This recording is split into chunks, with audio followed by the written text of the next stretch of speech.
सबके मन में एक ही सवाल, भूल भुलैया 3 देखे या सिंघम अगेन, कार्तिक आर्यन या अजय देवगन। इसका जवाब अभी आपको मिलेगा। अगर आप मूवी में लॉजिक ढूंढ रहे हैं तो ये दोनों ही मूवी आपके लिए बिल्कुल नहीं है। अगर ये दोनों मूवी देखनी है तो लॉजिक भैया घर छोड़कर ही जाना पड़ेगा, तभी आप मूवी इंजॉय कर पाओगे। कौन सी मूवी रही हाउसफुल, कौन सी रही फ्लॉप, चलिए जानते हैं किसकी क्या कहानी है। अगर भूल भुलैया की बात करें तो उसकी कहानी कुछ इस तरह है। रू बाबा यानी कार्तिक आर्यन एक बार फिर दुनिया को भूतों से मुक्ति दिलाने आ गया है। मतलब कहना चाहते हैं कि फर्जीवाड़ा कर भूतों को भगाने की एक्टिंग अच्छी कर रहा है।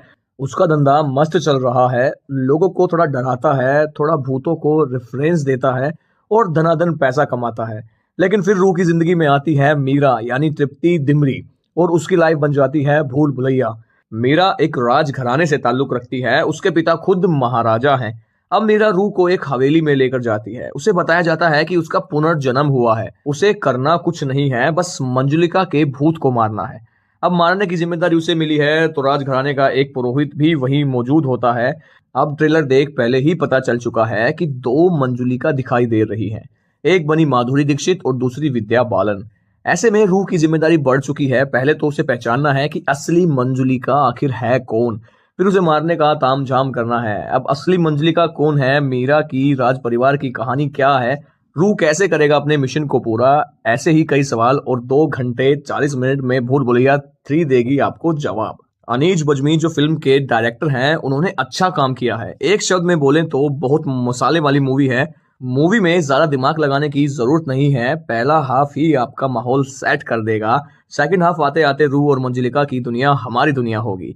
सो ओवरऑल मूवी काफी अच्छी है, बहुत ज्यादा।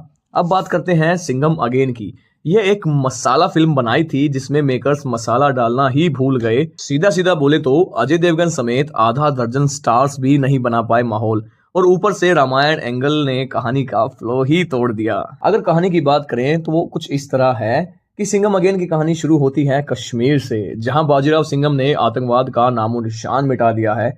मूवी बताती है कि सिंघम की फोर्स ने मिलिटेंट बन चुके कुछ लड़कों को रिफॉर्म करके उन्हें भी फोर्स का हिस्सा बनाया है। कश्मीर टूरिज्म के इस विज्ञापन के बीच ही सिंघम पर अटैक होता है, लेकिन सिंघम भाई ना सिर्फ अटैक से बचते हैं बल्कि हमलावर को दबोच भी लेता है, जो कोई और नहीं उमर हाफिज यानी हमारे जैकी श्रॉफ थे। यहाँ समझ नहीं आता कि भैया कौन सा फैक्ट ज्यादा चौंकाने वाला है, इस उम्र में जैकी श्रॉफ को धुआंधार तरीके से बाइक राइड करते देखना, या पिछली कॉप यूनिवर्स मूवीज में भयानक माने जा रहे किरदार का शुरू में ही अरेस्ट हो जाना। उमर ने सिंघम को बताया है कि कोई है जो उससे भी खतरनाक है और वो आ रहा है। इतना तो पता चल ही चुका है कि वो तमिलनाडु से आएगा और एक देश भर में आतंक को काउंटर करने के लिए एक नया स्क्वाड बन चुका है जिसका नाम है शिवा स्क्वाड। इस स्क्वाड में हर इलाके में सिंघम ऑफिसर्स हैं, तो तमिलनाडु से आने वाले खतरे को हैंडल करने की जिम्मेदारी दी जाती है लेडी सिंघम उर्फ शक्ति शेट्टी को। एक छोटी सी कामयाबी मिलती है लेकिन बड़ी नाकामयाबी। यहाँ पहली बार आपको मूवी का विलेन डेंजर लंका यानी अर्जुन कपूर नजर आता है। वो शक्ति शेट्टी से पुलिस स्टेशन में घुसकर 15 पुलिस वालों को मार डालता है। हालांकि जिस तरह वो इस कांड को अंजाम देता है उसे आपको साउथ की कई मूवीज में याद आने वाली है। सीधा सीधा बोले 40 मिनट के बाद मूवी कुछ डूबने लगती है। किरदार हीरोइज्म को दिखाते हैं मगर उनके लिए हीरोइज्म दिखाने का मौका उनकी ही किसी निहायत बेवकूफाना गलती से बनता है। जैसा कि ट्रेलर में हमने देखा कि डेंजर लंका सिंघम की पत्नी अवनी यानी करीना कपूर को अगवा करके ले जाता है। दरअसल अवनी एक प्रोजेक्ट रामायण पर काम कर रही है जिसकी कुछ फुटेज डिलीट हो जाती है और इसे दोबारा शूट करने वो खुद कैमरा लेकर फील्ड में है। खतरे को देखते हुए उसके साथ कुछ पुलिस ऑफिसर्स भी हैं, लेकिन मैडम ने चाय मंगवाई, पुलिस वाला लेने गया और इधर इनका किडनैप हो गया। डेंजर लंका की इस हरकत को सिंघम का ट्रेन किया गया एक ऑफिसर हमारा टाइगर श्रॉफ रोकने की कोशिश करता है। सत्या की फाइट वगैरह किसी भी आम पुलिस वाले की तरह नहीं है, क्योंकि वो एक मार्शल आर्ट में मास्टर है। वो जिस आश्रम में बड़ा हुआ है वो उसी जंगल में है जिसके रास्ते डेंजर लंका अवनी को लेकर जा रहा है, और यहाँ उनकी कुछ मुठभेड़ होती है। फिर सत्या का भी काम तमाम होने वाला ही होता है कि तभी सिंघम सर आ जाते हैं, जो थोड़ी ही देर पहले हेलीकॉप्टर से उस जगह पहुंचे थे जहां पर सत्या ने अवनी को बचाया था।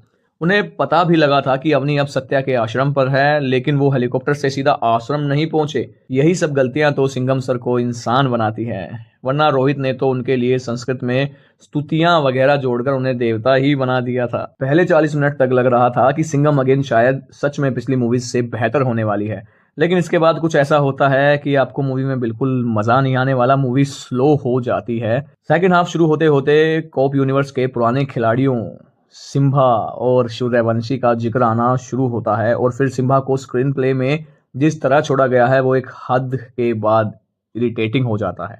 और हाँ, अजय देवगन हो या रणवीर सिंह या फिर अक्षय कुमार, स्टार्स के फैंस के लिए भी बहुत कम ही मजेदार मोमेंट है। यहाँ तक कि सिंघम अगेन में सलमान खान का कैमियो भी है, उनके सारे कैमियो रोल से ज्यादा ठंडा है। अब ओवरऑल बात करें, करीना हो या दीपिका हो या रणवीर, सब मूवी में दम लगाते हुए दिख रहे हैं बट लगा नहीं पा रहे। सो आप लोगों को पता चल ही चुका है कि कौन सी मूवी ज्यादा अच्छी है, कौन सी पैसा वसूल है और कौन सी देखने जाना चाहिए। सो जस्ट गो फॉर भूल भुलैया 3। और हाँ, त्योहार है, अगर पैसा ज्यादा है तो भैया आप ये मूवी भी देख सकते हैं, Singham again. So first option रखना Bhool Bhulaiyaa 3 and then go for Singham again. दोनों ही मूवी काफी अच्छी हैं, लॉजिक तो आपको दोनों में नहीं दिखेगा, पर हाँ, भूल भुलैया काफी अच्छी है, पैसा वसूल है, जस्ट गो फॉर इट। और हाँ, ऐसे ही रिव्यूज के लिए हमारे चैनल वॉच टाइम को सब्सक्राइब करना ना भूलें, जाते जाते बेल आइकन भी दबाते जाएं। जय राम जी की।